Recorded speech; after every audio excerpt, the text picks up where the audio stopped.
Hello friends, स्वागत करता हूं मैं आप सबका एक बार फिर से अपने चैनल हॉरर फाइल्स में। मैं हूं आपका होस्ट मनीष दुबे।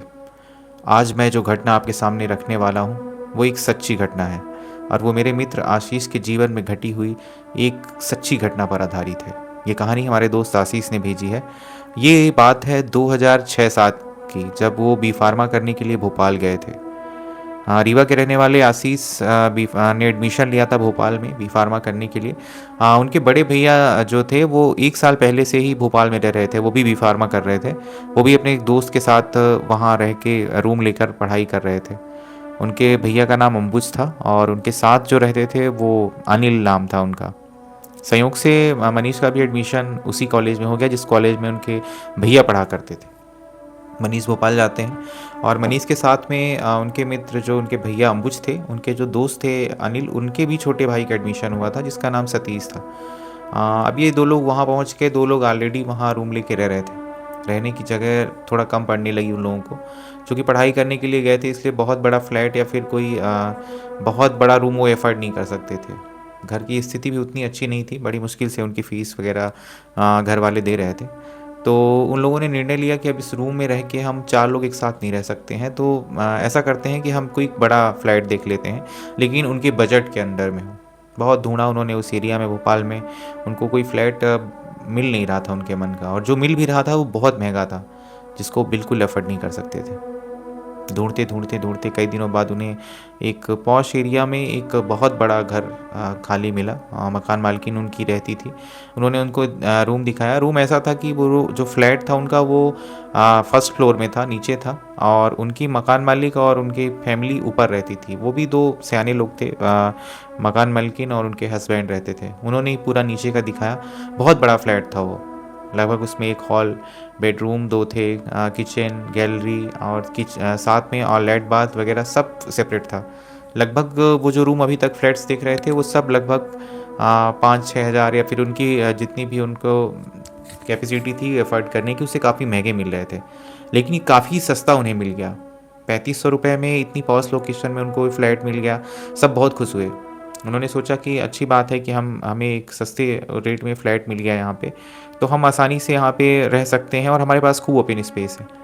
जल्दी जल्दी उन्होंने अपना सामान शिफ्ट किया, एडवांस दे दिया मकान मालिक को। मकान मालिकिन ने उनको अच्छे से रूम दिखाया, सारी चीज़ें, और वो शिफ्ट हो गए वहाँ पे। चूँकि अनिल जो थे उनके भैया के दोस्त मैंने आशीष के, वो पढ़ने में बहुत अच्छे थे, तो उनको हमेशा पढ़ाई लिखाई दिन भर करने में मगन रहते थे, व्यस्त रहते थे। तो उन्होंने बोला कि मैं एक अलग ही रूम लूँगा।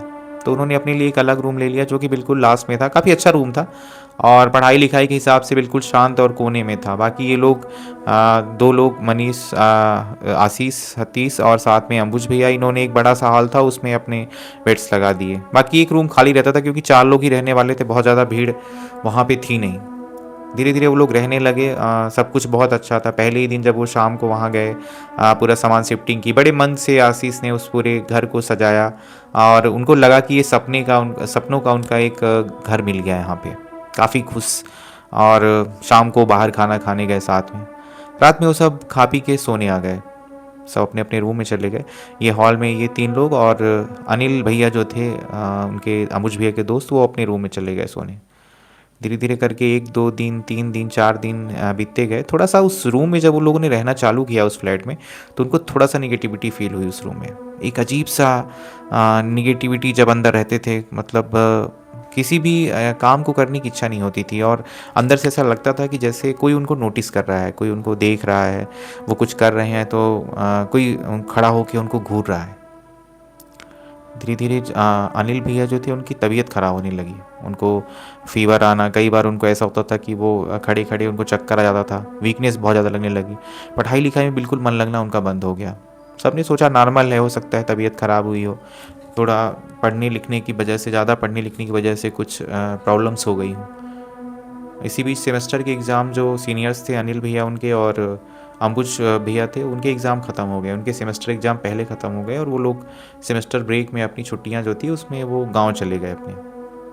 अब भोपाल में मनीष, सॉरी, आशीष और उनके साथ में सतीश, इनके भी एग्ज़ाम होने वाले थे। तो ये लोग दोनों लोग एग्ज़ाम देने के बाद इनको घर जाना था और वो लोग दोनों लोग पहले ही चले गए।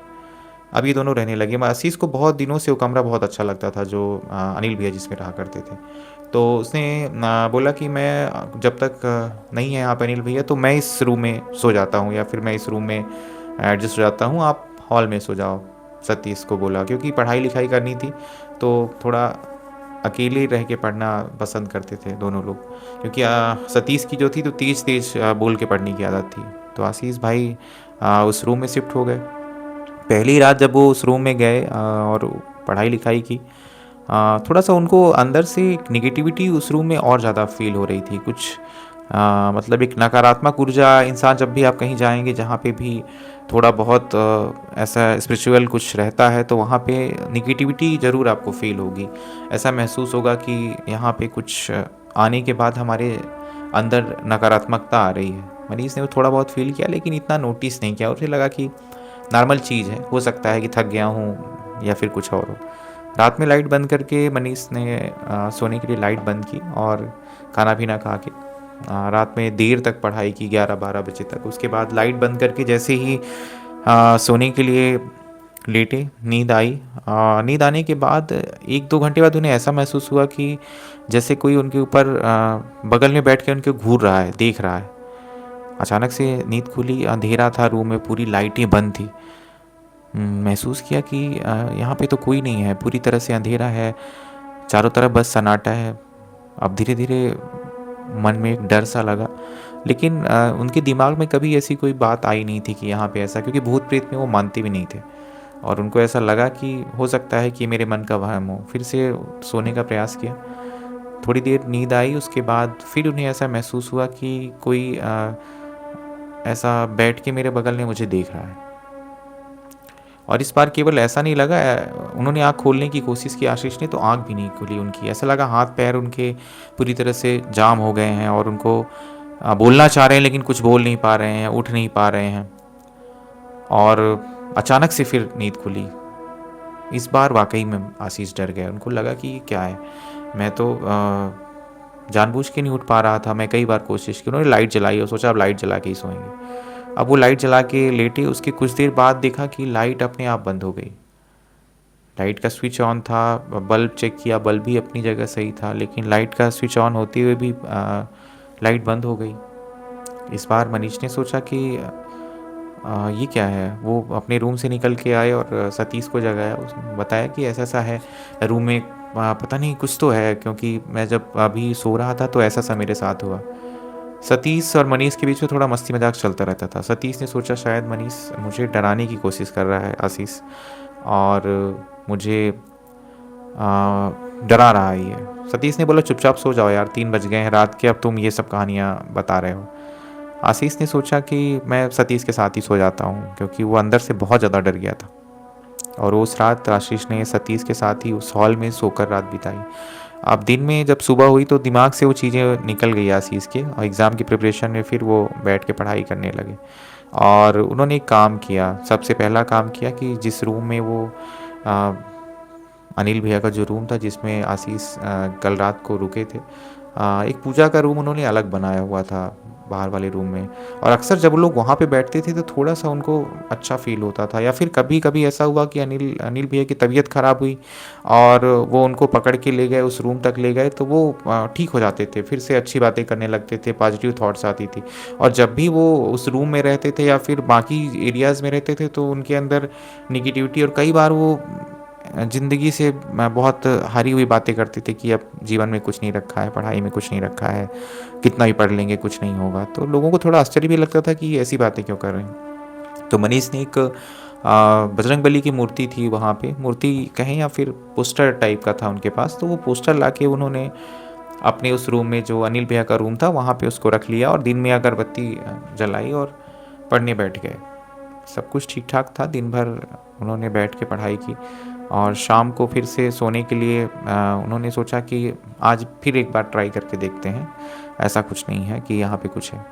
रात में वो फिर पढ़ाई लिखाई अपनी पूरी करके और आशीष भाई फिर लेट गए, सोने लगे।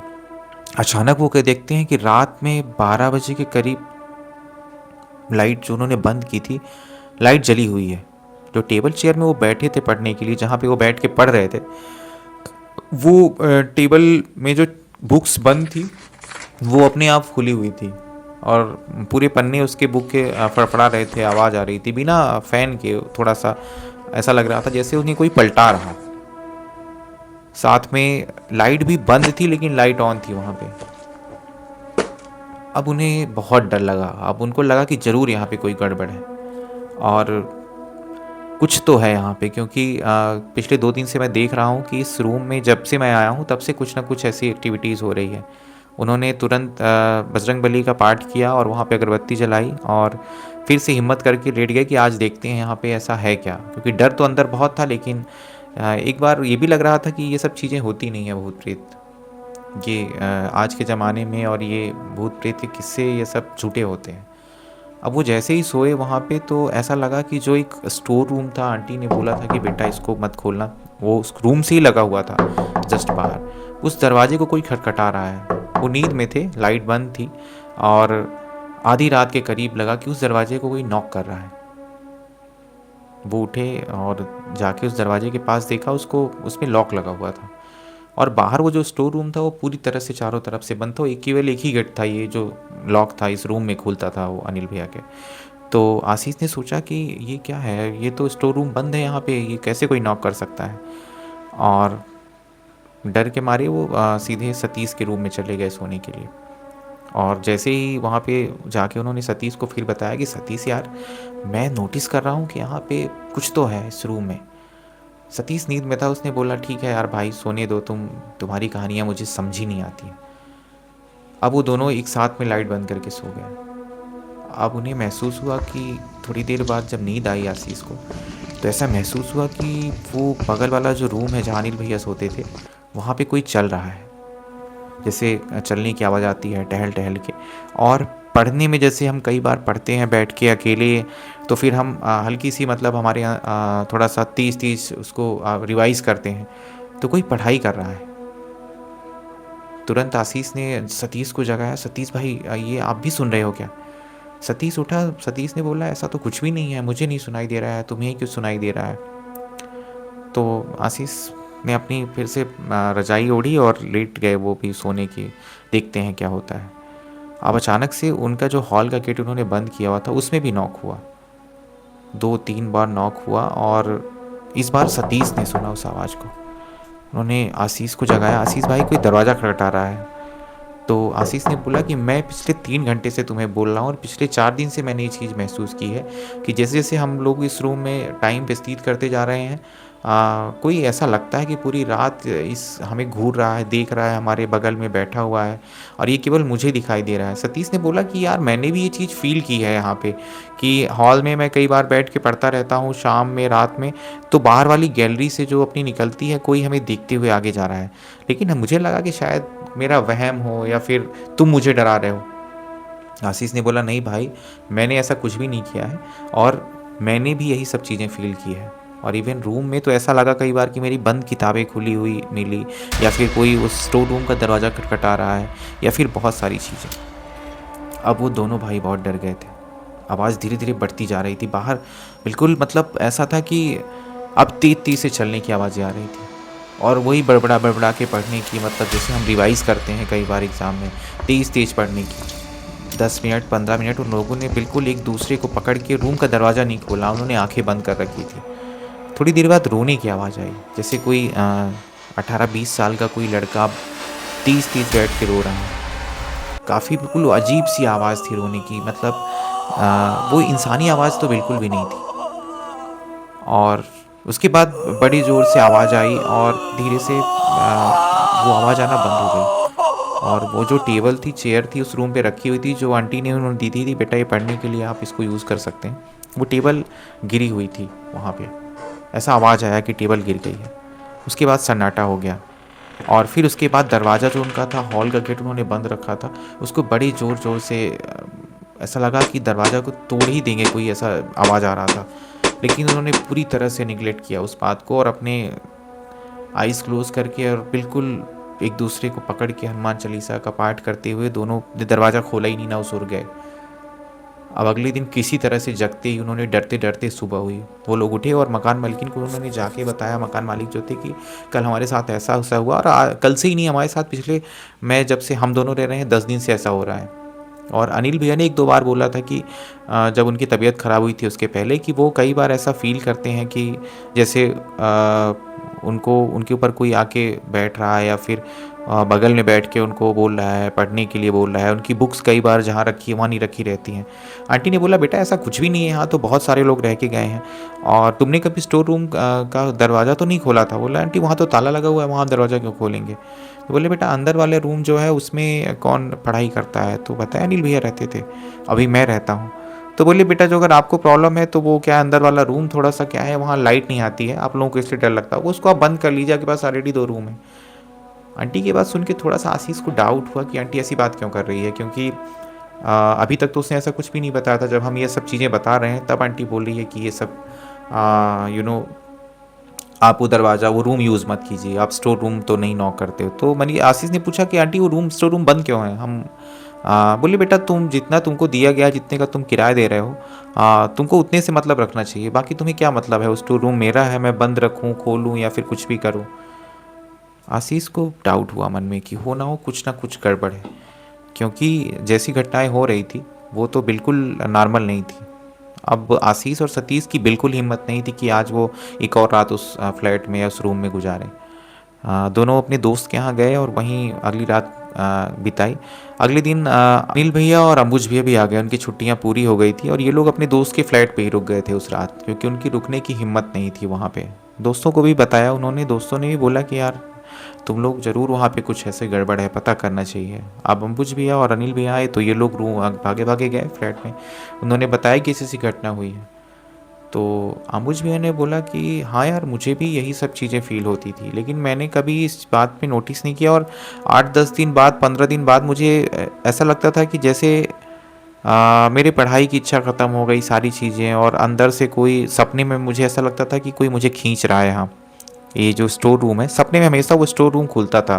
अनिल भैया ने जो बताया कि सपने में मेरे लगभग मुझे रोज़ एक से सपने आते थे, और सपने में वो स्टोर रूम रोज़ ओपन होता था, और वहाँ से कोई आता था जो बिल्कुल ब्लैक कपड़े पहन के रखता था, और अजीब सा तरीके से मुझे देखता था और मुझे उसी ओर बुलाता था। लेकिन मैंने सोचा शायद सपने हैं, लेकिन जैसे ही सपने आते थे उसके बाद मेरे को जो चक्कर आते थे, या फिर कई बार ऐसा हुआ कि मैं बेहोश हुआ, या फिर और मेरी तबीयत ख़राब हुई, तो मुझे तबीयत ख़राब होने के पहले हर बार वही सपना आता था। अब सबने सोचा कि यार यहाँ कुछ तो पता लगाना चाहिए। फिर चारों ने सोचा कि हम पता करते हैं इसमें रहता पहले कौन था। तो उन्होंने, पड़ोसी जो रहते थे, शर्मा अंकल थे, काफ़ी अच्छे थे वो, और जब से वो लोग वहाँ रहने लगे तब से वो लगभग जब भी मिलते थे तो उनसे पूछा करते थे, बेटा और सब बढ़िया है यहाँ पे, तुमको अच्छा लग रहा है, फ्लैट पसंद आया है, कोई दिक्कत तो नहीं है, तुम्हें कोई और तकलीफ़ तो नहीं हो रही है? लेकिन उनको लगता था कि शायद ये सयाने हैं, बड़े हैं, तो इसलिए ऐसे ही गुडविल में हमसे पूछते हैं, हमारे हाल चाल लेते हैं। तो उन लोगों ने कभी इस बात को सीरियस लिया नहीं कि ये ऐसा क्यों पूछते हैं। लेकिन जब उन्हें ये सब चीज़ें महसूस हुई और सारी बातें एक दूसरे से शेयर हुई, तो उन्होंने सोचा एक बार चलिए अंकल से पूछते हैं, ये पड़ोसी हैं, शायद इनको कुछ पता हो। तो वो शर्मा अंकल के पास वो चारों, जब आंटी ऊपर चली गई तो 9-10 बजे के करीब वो दिन में गए शर्मा अंकल के पास, बैठे। अंकल ने उन्हें बुलाया, बिठाया, बोले, बेटी क्या बात है, आप लोग यहाँ पे आए हैं, कोई दिक्कत है? तो आशीष ने सारी बात बताई। इवन अनिल भैया ने ये भी बताया कि जब तक मैं यहाँ था तब तक मेरी तबीयत ख़राब थी, उसके बाद जैसे ही मैं यहाँ से चला गया, मैं अपने घर पहुँचा, अपने गांव पहुँचा, वहाँ पहुँचते ही मेरे को कोई ऐसी प्रॉब्लम नहीं हुई, मैं बिल्कुल ठीक था। मेरे अंदर पूरी पॉजिटिविटी थी, पढ़ाई में भी मन लगता था, बाकी ऐसे कोई ख्याल नहीं आते थे। जब तक मैं इस रूम में था तब तक मुझे लगता था सुसाइडल ख्याल आते थे मुझे, और लाइफ से ऐसा लगता था कि भरोसा उठ गया है। लेकिन यहाँ से निकलने के बाद मैंने ऐसा कुछ फील नहीं किया। शर्मा अंकल ने बताया, बेटा मैं तुमको पहले दिन बताना चाह रहा था, लेकिन क्योंकि मेरी इनसे बनती नहीं है, आपके जो मकान मालिक हैं, तो मैंने सोचा कि जो अगर मैं आपको कुछ बताऊंगा और आप मेरे ऊपर, जब आपने कुछ ऐसा महसूस नहीं किया है, तो आप कहीं जाके उनसे बोलोगे तो फालतू में हमारी बात ख़राब होगी, और हमारी भी थोड़ा सा जो ऑलरेडी बात बिगड़ी हुई है और भी हमारी प्रॉब्लम्स होंगी, इसलिए हमने आपको बताया नहीं है। मैं आपसे इसीलिए हर बार पूछता था कि कुछ दिक्कत नहीं है, प्रॉब्लम नहीं है। एक्चुअली में बेटा आपसे पहले यहाँ एक 3 लड़के रहा करते थे, तीनों पढ़ाई करने आए थे, इंजीनियरिंग करने की पढ़ाई करने आए थे। तीनों बहुत अच्छे दोस्त थे और बहुत अच्छे लड़के थे बेटा वो तीनों, पढ़ाई लिखाई में भी और सारी चीज़ों में उनका बड़ा मन रहता था। लेकिन उनमें से एक लड़का जो था वो अपना बहुत सीरियस पढ़ाई किया करता था और हमेशा मैं उसको पढ़ते ही दिखता था, या फिर जब भी मैं देखूं तो वो मतलब केवल अपने काम की बातों के लिए ही निकलता था, बाकी पूरे टाइम वो बैठ के पढ़ाई करता था। लेकिन उनके जो दोस्त थे उनके साथ में रहते थे, वो हमेशा पार्टी मजाक मस्ती, कभी और जो चार दोस्त बुला के यहाँ लाते थे, पार्टीज करते थे, तो वो बहुत नाराज रहता था इनसे। कई बार मैंने देखा कि इनके आपस में बात होती थी कि मैं रूम छोड़ दूंगा, ये कर दूंगा। तभी उन्होंने सेमेस्टर एग्ज़ाम शायद थे उनके बच्चों के, तो वो पढ़ाई कर रहे थे और दोनों बच्चे तो पढ़ने में ठीक नहीं थे, बट वो बहुत सिंसियर था, घर से बहुत गरीब था बेचारा। कई बार वो मेरे पास आके बैठता था, पैसे उसके पास बहुत कम, तंगी रहती थी बेचारा, और क्योंकि उसको अकेले रहने में वो एफर्ट नहीं कर सकता था तो इसलिए इनके पास रहता था शायद वो। तो अब वो बताता था हर बार कि मैं रूम भी नहीं छोड़ पा रहा हूँ क्योंकि मैं अकेले, यहाँ पे रूम बहुत महंगी है और इनके साथ रह के मैं पढ़ नहीं पा रहा हूँ। लेकिन वो एक रूम जो अंदर था वो उसने इंडिविजुअल लिया था, वो गेट बंद करके वो पूरी रात पूरी दिन पढ़ाई करता था। बट फिर भी डिस्टरबेंस ये लोग करते थे, उसको परेशान करते थे। इनके सीनियर्स थे, दोनों बच्चे जो थे वो, उनमें से एक इनका सीनियर था और दूसरा जो था वो सीनियर का छोटा भाई था। तो वो दोनों उसके भैया भी आते थे, इसको बहुत परेशान करते थे। तो एग्ज़ाम के रिज़ल्ट शायद आए थे बेटा उसके, तो एक पेपर में उसका बैक हुआ था जहाँ तक मुझे पता है। उसके बाद उसी शाम को वो दिन भर बैठ के रूम में गेट नहीं खोल रहा था, रो रहा था। दोनों बच्चों ने आके बताया, तुम्हारे ये मकान मालिक और हम लोग सब लोग गए थे देखने गेट। हम लोग वो कर रहे थे, वो अंदर से पहले रोने की आवाज़ आ रही थी, उसके बाद रोना भी बंद हो गया। फिर गेट बड़ी मुश्किल से वो गेट को तोड़ा गया। जब गेट तोड़ के हम लोगों ने अंदर देखा तो देखा कि वो जो टेबल थी उसके ऊपर फ़ैन में वो झूल रहा था, उसने सुसाइड कर लिया था। और साथ में जितनी भी बुक्स थी, उसकी कापियाँ थी, बुक्स थी, वो सारी बुक्स को लगभग उसने एक एक पेज उसके सब खुले हुए थे, कुछ फाड़ दी थी। और दीवार पे उसने लिखा था कि मैं जीवन में हार गया हूँ, अब मैं लाइफ से क्विट कर रहा हूँ, आई एम क्विटिंग ETC। और वो उस दिन उसने अपनी लाइफ ख़त्म कर ली। तब से उस फ्लैट में, वो रूम हमेशा बंद ही रहता था और मुझे नहीं लगता कि कभी कोई उसमें रहा तुम्हारे अलावा। एक दो लोग और रहने आए थे, 3 दोस्त थे, 4 दोस्तों ने लिया था, लेकिन वो दूसरे दिन उन्होंने खाली कर दिया था क्योंकि उनको शायद पता चल गया था कहीं से, या फिर उनके साथ भी कुछ ऐसी घटना हुई थी। सुन के आशीष और अंबुज भैया को बड़ा सदमा लगा। उन्होंने तुरंत, शाम हो चुकी थी, 4 बज गए थे, उन्होंने तुरंत उस रूम से अपना सामान निकाला। 2 महीने का एडवांस जमा था, उन्होंने लिया भी नहीं और तुरंत उन्होंने उस फ्लैट को वहाँ से उस दिन खाली कर दिया और वो लोग दूसरी जगह रहने चले गए। और जब से उन्होंने फ्लैट छोड़ा उसके बाद से सब बढ़िया थे पढ़ाई में। इवन अनिल भैया भी जो थे आशीष के, वो भी पढ़ाई लिखाई पूरी करके अपनी चले गए। उसके बाद कभी उनकी तबीयत ख़राब नहीं हुई, कभी उनको चक्कर नहीं आया, कभी बेहोश नहीं हुए, कभी कोई ऐसी समस्या नहीं हुई। बाकी सब भी अपनी पढ़ाई लिखाई पूरी करके करीब आ गए। लेकिन उस समय पे जब भी वो वहाँ से गुजरते थे उसके बाद शायद ही उसमें कोई रहा। कुछ दिन बाद जो उनके रूम ओनर थे उनकी भी डेथ हो गई, आंटी और अंकल कहीं और चले गए। और वो घर जब तक 4 साल 5 साल वो थे वहाँ भोपाल में, जब भी वहाँ आसपास से गुजरते थे, वो घर खाली रहता था। कई लोगों ने बताया वहाँ पे बाद में कि रात में कई बार ऐसा होता है वहाँ पे, आप सामने से उसके निकलिए कि अंदर कोई पढ़ाई कर रहा है, टहल टहल के पढ़ रहा है। और फिर कई बार रोने की आवाज़ें आती थी। कई बार ऐसा लगता था कि दरवाज़ा किसी ने बड़े ज़ोर से बंद किया है, उसके बाद पढ़ रहा है। कई बार ऐसा बुक्स खुलने बंद होने की, लाइट जबकि थी नहीं वहाँ पे, कई बार उस अंदर रूम से ऐसा लगता था लाइट जलती थी। आज भी वो घर खंडहर पड़ा है और वहाँ कोई नहीं रहता। तो ये थी आज की कहानी। अगली बार फिर मिलूँगा मैं आपको एक और नई कहानी के साथ अपने चैनल हॉरर फाइल्स में। अगर मेरी कहानी पसंद आई हो तो प्लीज़ मेरे चैनल को सब्सक्राइब ज़रूर करें। आगे भी मैं ऐसी ही रोमांचित कहानियाँ आपके पास लेकर आता रहूँगा और लाइक ज़रूर करें। Thank you.